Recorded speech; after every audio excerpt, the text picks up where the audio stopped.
Stop using ChatGPT the wrong way.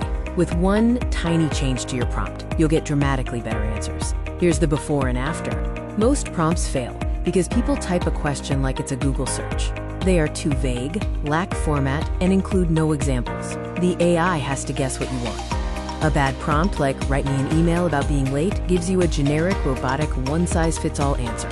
You'll spend time rewriting it, so it saved you nothing. A good prompt specifies the role, the task and length, the tone, and a clear ending. For example, act as my manager's friendly colleague. Write a 4-sentence email apologizing for being 20 minutes late to today's stand-up. Warm but professional tone. End with a concrete next step.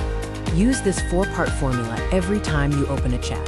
First, define the role. For example, act as a senior copywriter. Second, set the task and length. Write 4 sentences that. Third, set the tone, like warm but professional. And finally, define a clear finish. For example, end with one next step. Try this formula on your next prompt and watch the difference. Follow for one AI tip a day.